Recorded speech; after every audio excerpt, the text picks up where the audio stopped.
Another day, another rides tayo mga katurbo. At nagkayayaan nga tayo ng mga tropa. Pupunta tayo ng Lobo, Batangas. Ngayon nga pala, nandito tayo sa Sungay. Medyo madilim dito at pagdadaan kayo dito ng mga ganitong madilim pa, tayo po ay mag-ingat kasi puro kurbada dito. Dahan-dahan lang din tayo at syempre doble ingat. Dito nga pala tayo kokonekta sa Tanawan. Ang tagos na natin dito ay Laia, Batangas. Let's go!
At syempre kasama natin si Boss Jason at si Rachel.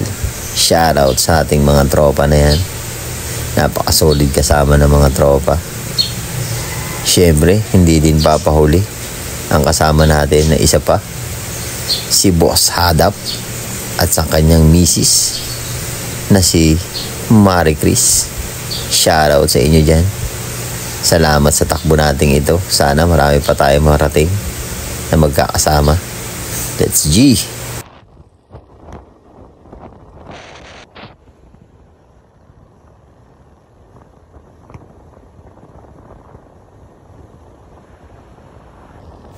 Dito nga pala sa part na to ng Laia, napakasarap mag-rides kasi napakahabang straight line ito. Gaspol ka lang ng konti, tapos syempre chill ride pa din para ma-enjoy mo yung view.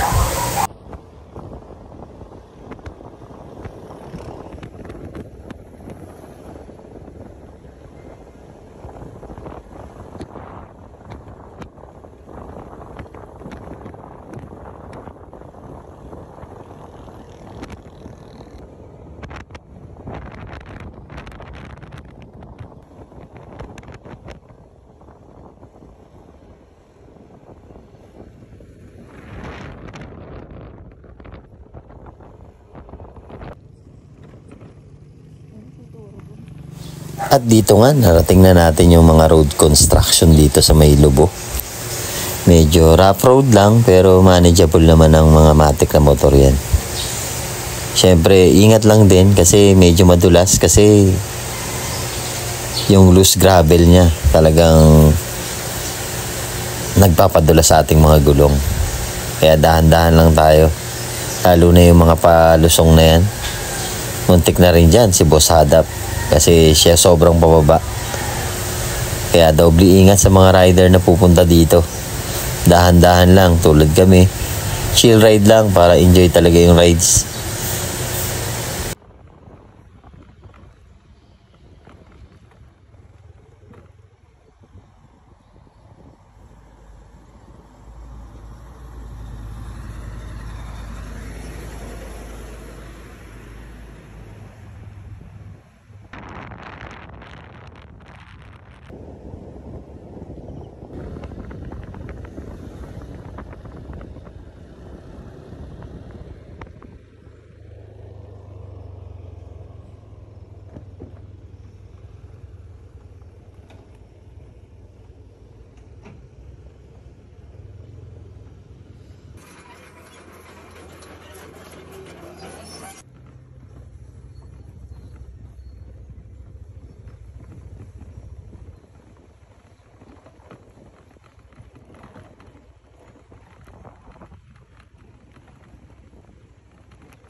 At dito nga, nakita natin tong view deck na to. Nag-stop muna tayo saglit para magpagpag. Medyo malayo-layo pa yung destination natin. Pero malapit na din. First stop pala natin, Malagundi Point.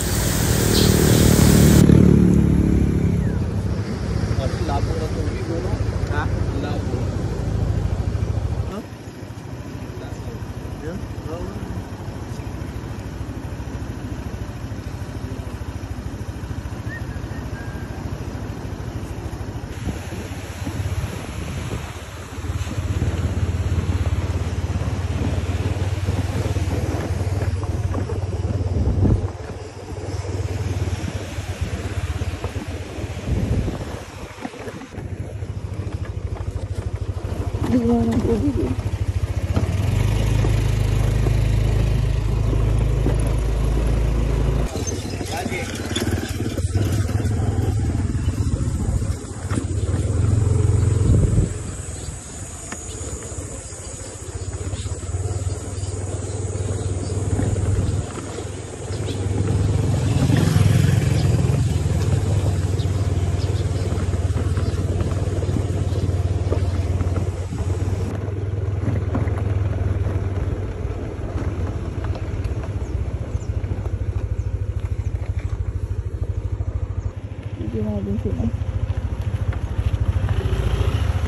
Diyan kami naligaw daw po. Ang hirap ng daan dyan.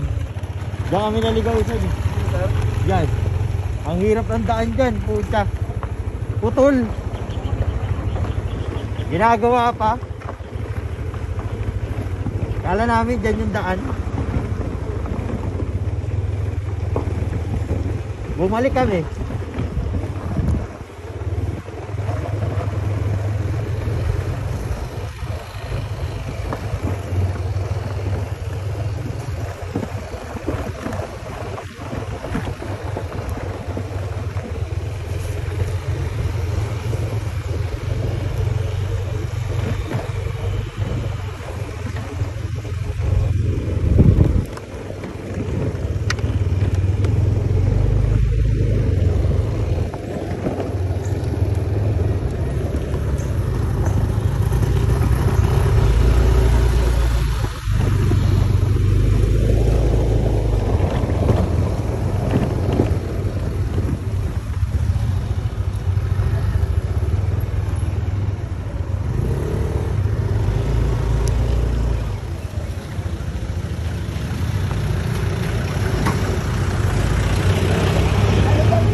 At ito nga, narating na natin ang famous rock formation dito sa may Lobo, ang Malagundi Point. Second time natin na marating to. Kamangha-mangha din talaga tong lugar na to. Napaka-peaceful nito, tahimik. Yung hampas lang ng alon ang maririnig nyo. Kung gusto mo talaga mag-relax, ganitong view at ganitong mga lugar yung dapat mong pasyalan. Kasi you never know, minsan nagbabago ang mga lugar. Kaya habang napakaganda niya pa, huwag mo sayangin yung panahon. Pasyalan mo na to.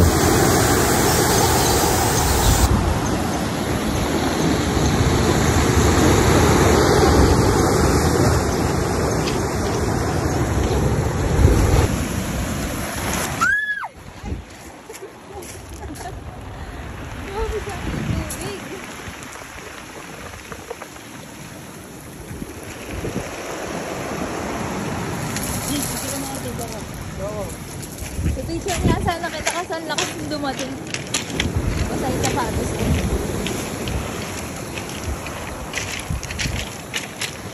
Yan, ganda dyan.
Kanina?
Ilang minuto lang narating na natin yung ating second destination, ang Malabrigo Lighthouse.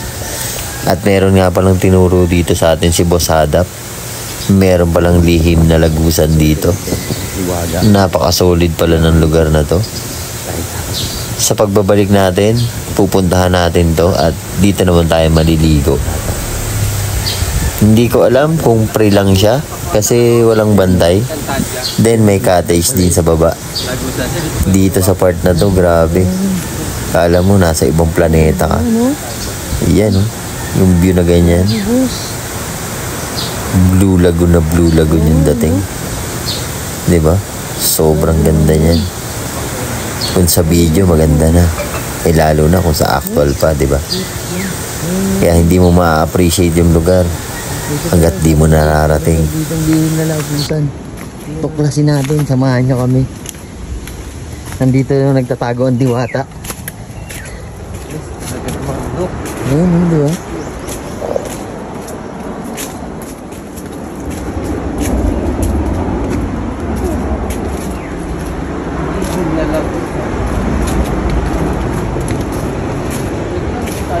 Pwede maligo dyan? Oo. Ah, ganun?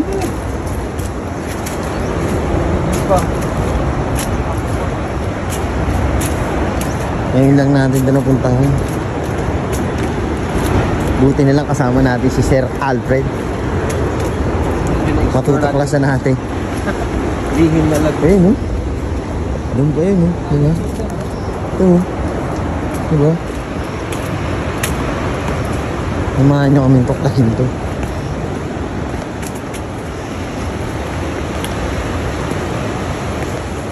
May cottage na. Ay, oo nga, no? May cottage na, oh. Ipaliguan pala dito. Dati wala yan.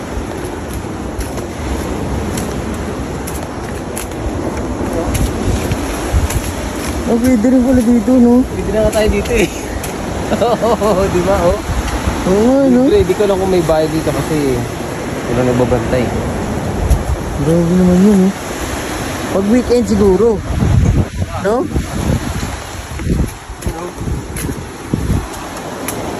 Solid, no? Tsaka buhangin adapt, no? Lihim na lagusan. No? Buhangin na. Kaya nga, no? Yun, no?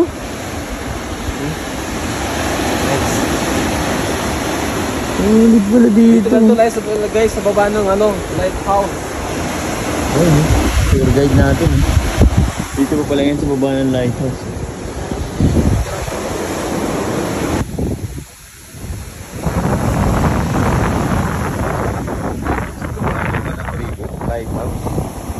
Grabe.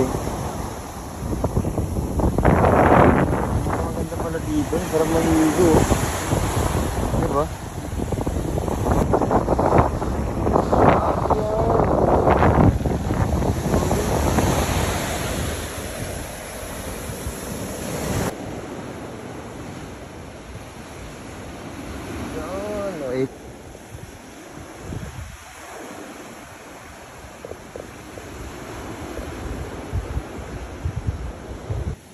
Siguro wala tumatambay. Siguro lang po. Yun, gulatin mo sila. Grabe yan.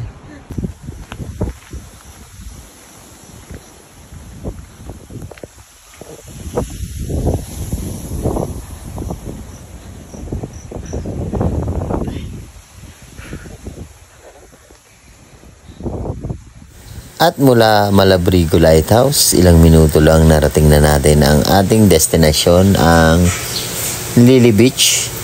Dito tayo kumukonekta. Medyo malayo-layo ito sa ating pinupuntahang Castilyong Bato. May walking na 10 to 15 minutes lang kung medyo mabilis.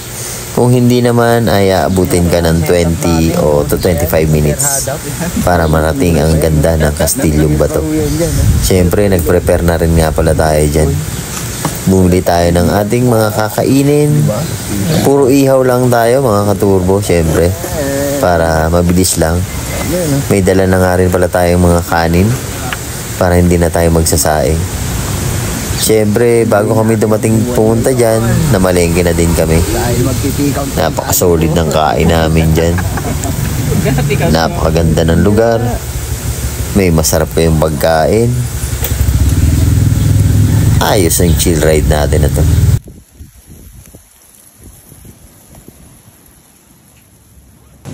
Yun. Bossy. Yun, no? Nice. Hindi ka kasya na lalaki tayo. Kasya na. Doon.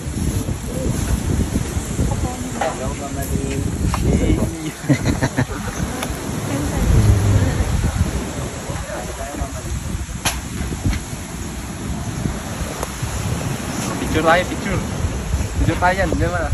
Tama ka na. Napakabilis nga lang pala natin dyan nakapag-ihaw. Dito nga pala kasama na natin ang ating bayaw na si Mark Simbahon. Shoutout sa iyo dyan. Siyempre kasama niya ang kanyang misis na si Ana. Tamang food trip tayo dyan. Grabe, solid ng pagkain natin. Napakasarap. Pinaghalong karne, isda. May gulay din tayo dyan. Siyempre, may prutas din nga pala tayo dyan. Nakabili tayo ng langka. Grabe, solid ang kain natin. Punta muna tayo dyan sa bumalik. Kain muna tayo. Oo.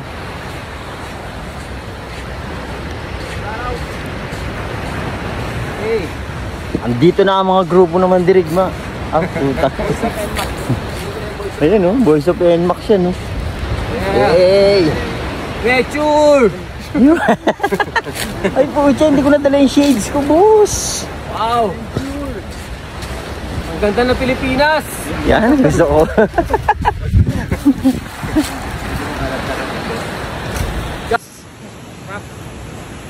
Lutong taal.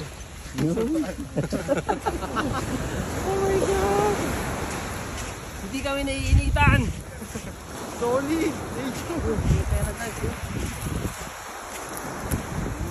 Ayun yung pupuntahan namin, no? Layo po.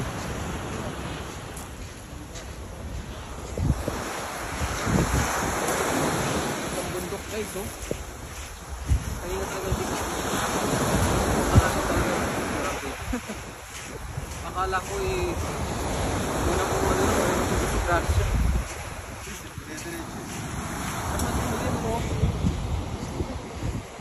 Hindi ko magat yung brake. Ikit na nga, sabi ko ay dito pang gayon siya. Akala ko, tuloy-tuloy pa rin.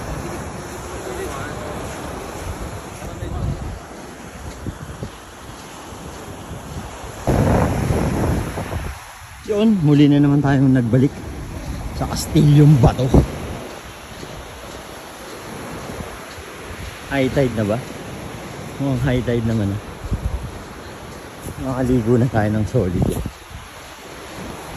Yun. Walang turista At sa ilang minutong paglalakad, narating na nga natin ang Castilyong Bato. Second time natin, napasyanan nito. Hindi tayo nagsasawa kasi napakaganda ng lugar. Napaka-peaceful. Lalo na kung ganitong araw yung mga pasyal mo. Weekdays. Kita nyo naman, walang katao-tao. Medyo madumi nga lang yung mga gilid kasi habagat. Kaya kung mapapansin nyo, may mga dumi yung dagat. Pero overall, sobrang ganda pa din dyan. Kung tamang relax ka lang, puntahan mo na to. Hindi ka magsisisi. Kasi talaga may enjoy mo yung lugar. May isa nga pa pala kaming na-enjoy dyan. Yung alon. Sobrang ganda ng alon ng panahon na pumunta kami. Dahil nga may habagat, na-experience namin ang maalon na panahon.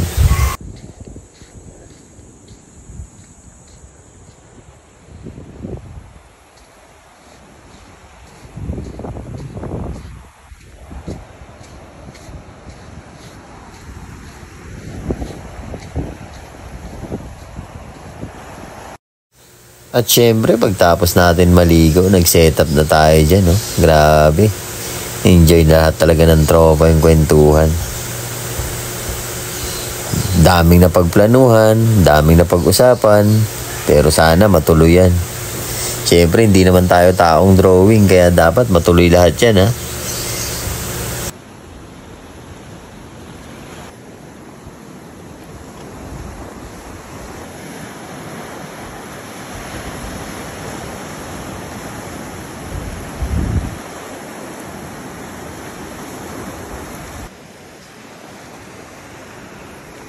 Yun, tatagos na kami. Let's go! Tatagos na kami. Sige na.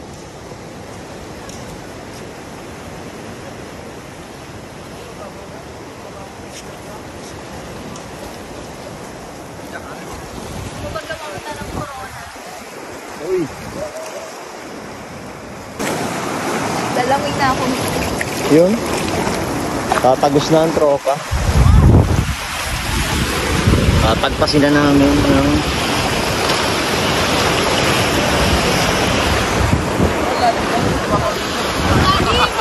Cherries. Di malalim. Kasi nadadaan. yung po ay tumatawid na.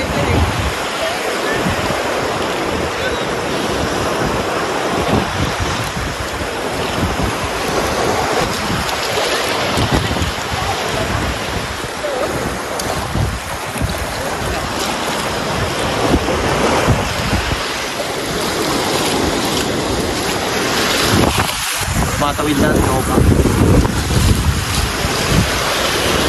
Dami sobrang.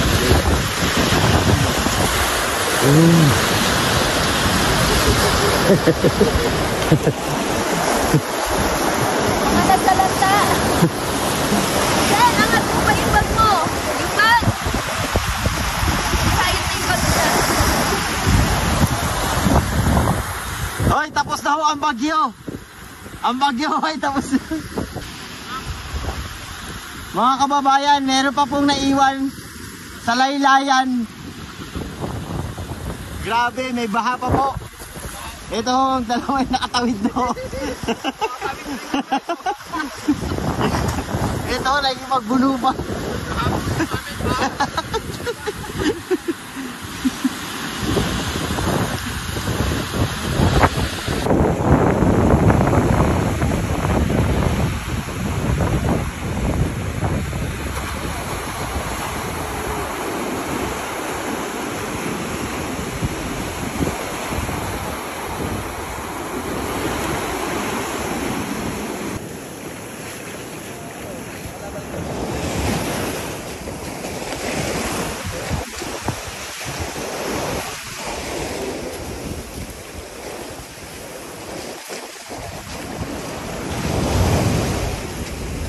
Aray ko ah.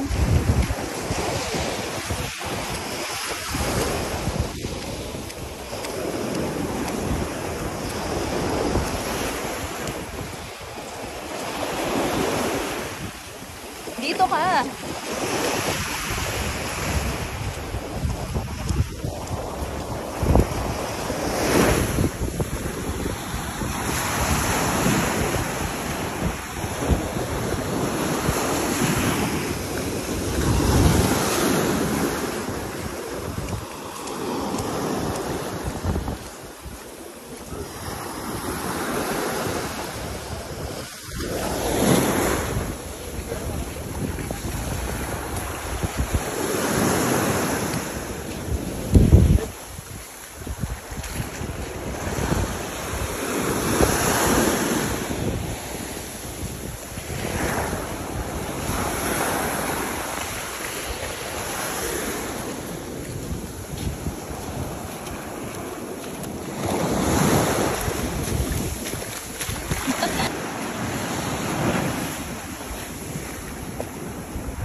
Ayan o, sa pagbabalik namin, yan daw ang sabi ni Sir Alfred o. Diyan tayo. Yan ba? lawas, sir. Lawas o, yan daw. Medyo mas okay siya. Mas maganda, no? Malapit. Mas malapit Try na- natin yan. Mag-inquire tayo dyan. Pero dapat budget meal lang. Kasi kami yung nagtsatsaga o maglakad.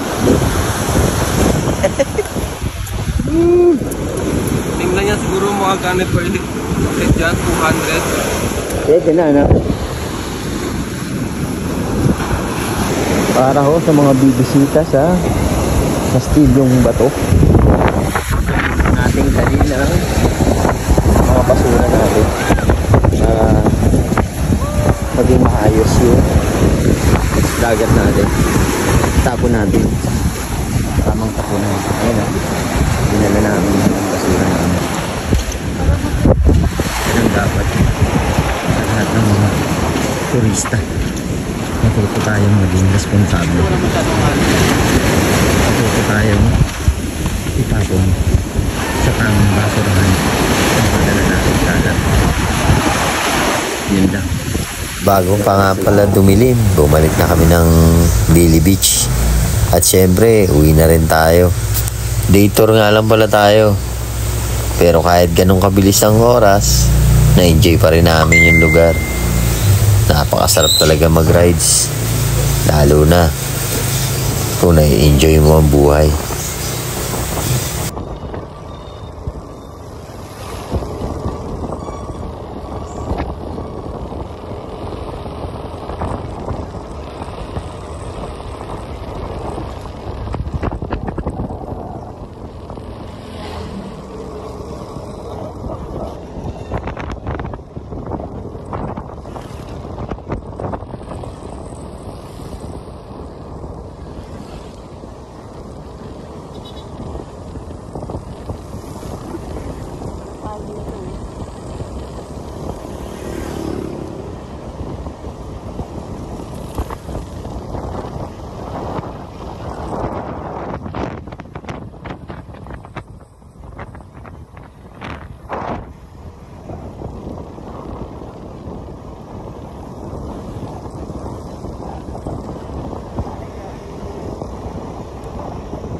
Hindi na nga pala tayo nag-video nung rides natin nung gabi kasi mahirap na rin yung mga daan. Ito nga pala yung nasirang daan dito sa may Calaca, Batangas. Yung motor lang yung nakakadaan. Pinakita ko na rin sa inyo para aware kayo. Yung mga 4 wheels hindi nakakadaan dito. Mga 2 wheels lang kasi yung kalahating daan nito bumigay na. Until now, ongoing pa din yung kalsada na yan. Kaya motor lang yung nakakadaan. Kaya yung mga umiikot dito, talagang napapalayo. Naghahanap ng shortcut. Pero pag 2 wheels ka, lusot ka naman dito.